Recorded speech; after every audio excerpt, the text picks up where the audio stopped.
레위기 오늘 21장을 보겠습니다. 원래 20장을 봐야 되는데 20장은 내일 보고요. 21장, 레위기 21장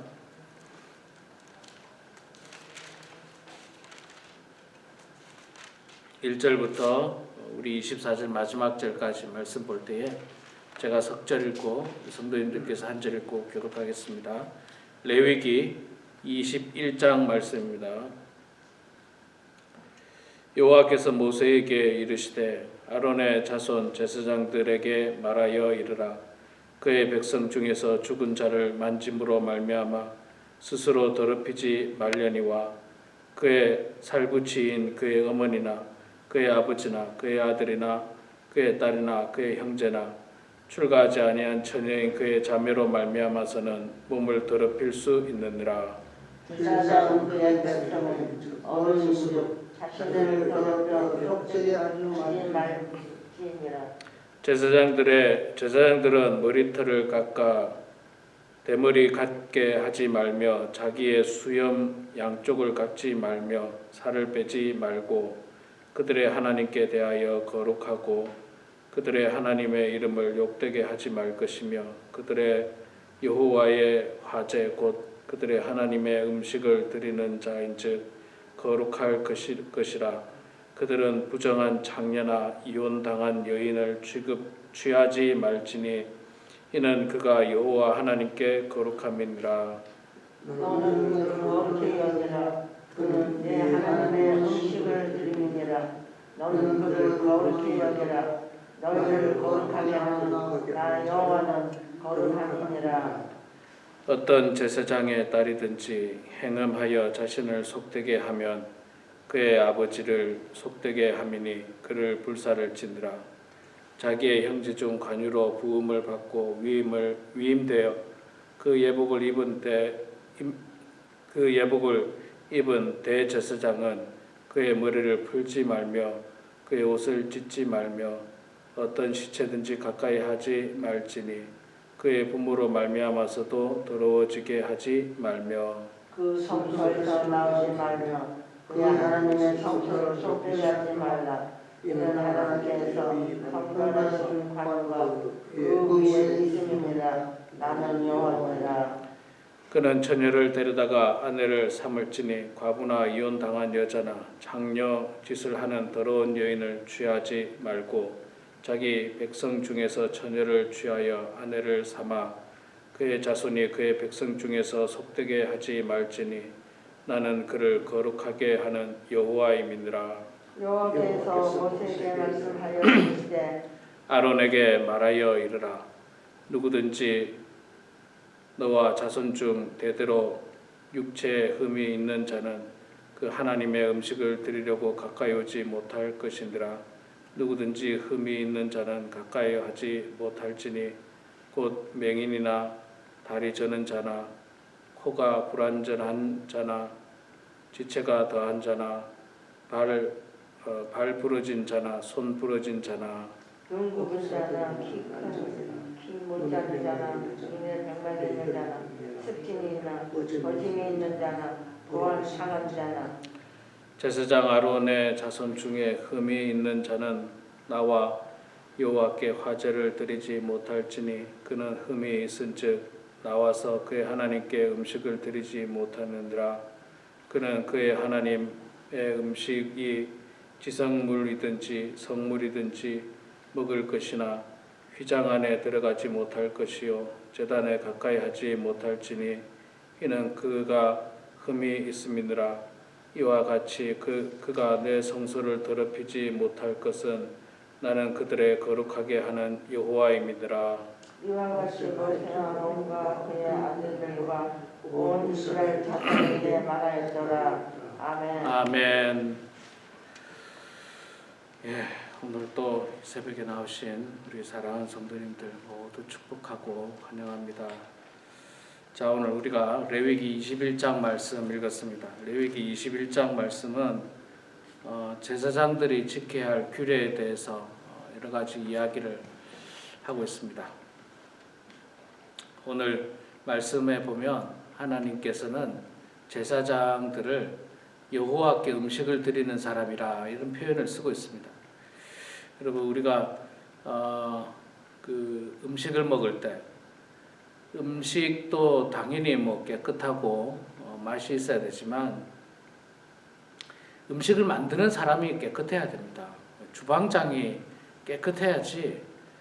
주방장이 손이 더러운데 더러운 손으로 음식을 만들었다고 여러분 상상을 해보십시오. 그 음식을 어떻게 먹을 수 있겠습니까? 그러니까 음식을 만들 때는 음식도 깨끗해야 되지만 당연히 음식을 만드는 사람이 깨끗해야 됩니다. 음식을 만드는 사람이 깨끗해야지 음식이 깨끗해질 수가 있겠죠. 그래서 이 주방장의 첫째 조건 중에 하나가 청결입니다. 청결. 어느 식당이든지. 오늘 그 말씀에 그 하나님께서 제사장을 여호와께 하나님께 음식을 드리는 자라는 표현을 쓰고 있어요. 그래서 당연히 제사장이 깨끗해야 된다. 그 이야기를 해주고 있는데 그 중에 이제 몇 가지 좀 더 디테일하고도 구체적인 사항을 이야기합니다. 첫 번째 하나가 죽은 사람을 가까이 하지 말라. 죽은 자를 만짐으로 말미암아 스스로 더럽히지 말라. 그렇게 이야기하고 있습니다. 대신에 그 자기 피부치는 괜찮다. 어머니나 아버지나 딸이나 형제나. 그러니까 이제 죽은 사람을 만지거나 혹은 장례식이나 이런데 제사장은 가지 말라. 그렇게 이야기하는데 이거는 그 당시에는 여러분 대제사장은 아론 한 사람이죠. 그 다음에 제사장이라 해봐야 아론의 자손들 뭐 4명 우리가 알고 있는 몇 명 되질 않습니다. 그런데 이스라엘 백성들은 그때 200만이 넘었죠. 200만이 넘고 뭐 여자 아이들까지 다 포함하면 200만이 훨씬 넘는 사람인데 이 제사장들이 그 장례식에 참여하기 시작하면 이거 매일매일 장례식만 가야 돼요.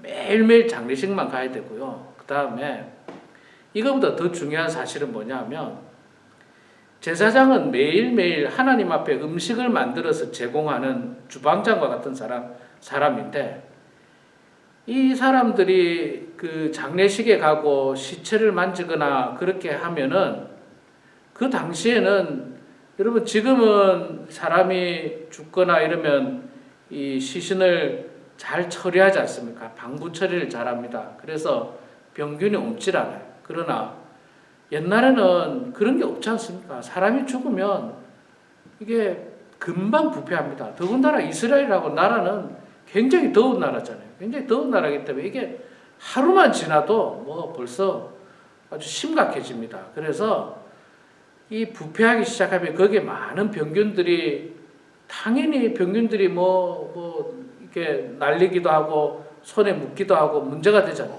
그러니까 말하자면 제사장 손에 병균이 묻는 거예요. 제사장 손에 이 장례식에 참여하기 시작하다 보면 그래서 하나님께서는 그 죽은 자를 만짐으로 말미암아 스스로 더럽히지 말라 그렇게 말씀하고 있습니다.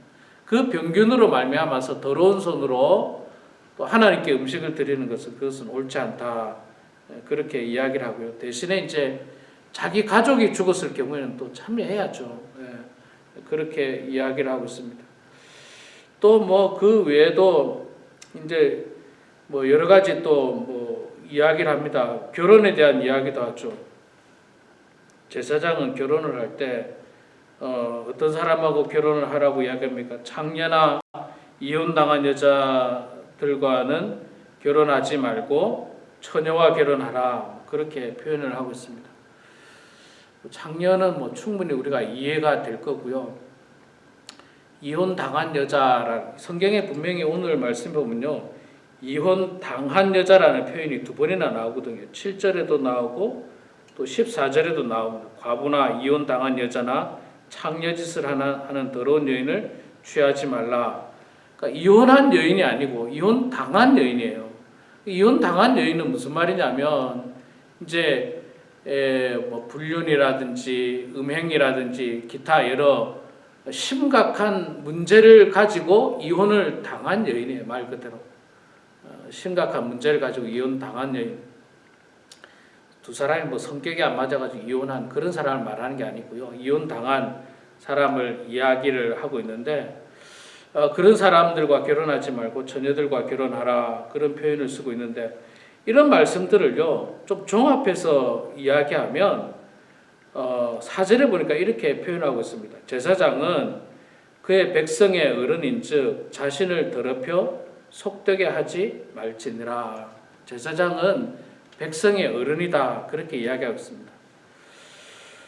제사장이 지금의 누군가 뭐 목회자라고 말을 할 수도 있습니다. 그러나 우리가 좀 더 넓은 의미에서 보면 우리 모두가 다 제사장이죠. 가정의 제사장인데 이 제사장은 그 백성의 어른인즉 자신을 더럽혀 속되게 하지 말 것뿐만 아니라 또 제사장은 백성의 어른이기 때문에 본이 되고 깨끗한 행동과 언어와 모습을 가지고 살아야 하는 것이 제사장의 모습입니다. 제사장을 조금 더 넓은 의미에서 보면 지도자라고 볼 수도 있겠죠. 백성의 지도자. 백성의 지도자들은 당연히 모범이 돼야 됩니다. 백성의 지도자가 모범이 되지 않고 범죄로 죄악으로 가득하다면 백성들이 과연 따르겠습니까? 따르지 않을 거거든요. 가정의 아버지나 어머니가 자녀들 앞에서 권위가 서려면 아버지나 어머니가 바른 모습으로 생활하고 바른 모습으로 자녀들에게 그 모습을 보여줘야지 아버지나 어머니가 자녀들에게 부끄러운 모습을 보인다면 그 권위가 결코 서지 않을 겁니다. 그래서 우리가 정말 좀 거룩한 부담이 있죠. 가정의 지도자로서, 백성의 지도자로서, 교회의 지도자로서 또 여기 앉아 계신 분들이 저를 비롯해서 우리 장로님, 권사님 다 교회 중직입니다. 중요한 직분자들이 이 직분자들이 성도들 앞에서 모범이 돼야 됩니다.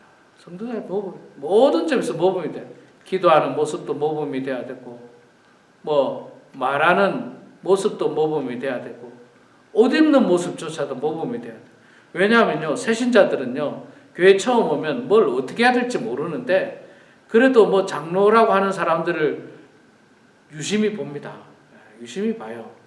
저 사람은 어떻게 신앙생활 하는가, 주일날 올 때 옷은 어떻게 입고 오는가, 그런 모든 모습 하나하나를 어떻게 보면 목사보다 더 유심히 봐요. 목사는 목사기 때문에 좀 제쳐놔요. 목사니까 저러는 거지 이러면서. 그런데 이제 장로님들은 이제 같은 이제 성도라고 생각하기 때문에 또 권사님들은 같은 성도라 생각하기 때문에 유심히 봅니다. 그래서 모든 점에서 모범이 되고 깨끗해야 됩니다. 그런데 만약에 그렇지 않다면 오늘 말씀의 표현이 자신을 더럽혀 속되게 하지 말라 그렇게 했는데 만약에 우리의 모습이 더럽혀져서 속되게 했다면 얼마나 부끄럽고 권위도 안 쓰고 안타깝습니까? 또 하나님 앞에 음식을 드려야 하는 이 주방장들인 우리들이 손이 더러워가지고 그 더러운 손으로 음식을 만든다고 생각하면 이걸 누가 먹겠습니까? 그래서 우리는 하나님 앞에서 거룩하고 깨끗하고 본이 되어야 됩니다. 언어 생활, 행실, 모든 면에 있어서 신앙생활 모든 면에 있어서 참으로 거룩하고 깨끗하고 정결하여서 정말 하나님께 영광이 되고 또 사람들에게도 이 본이 되고 또 칭찬받는 그런 우리 모두가 되길 주 이름으로 축원합니다. 기도하겠습니다. 사랑의 아버지 하나님 은혜를 감사합니다. 부족한 저희들을 주님 사랑해 주시고 특별히 저희들을 각각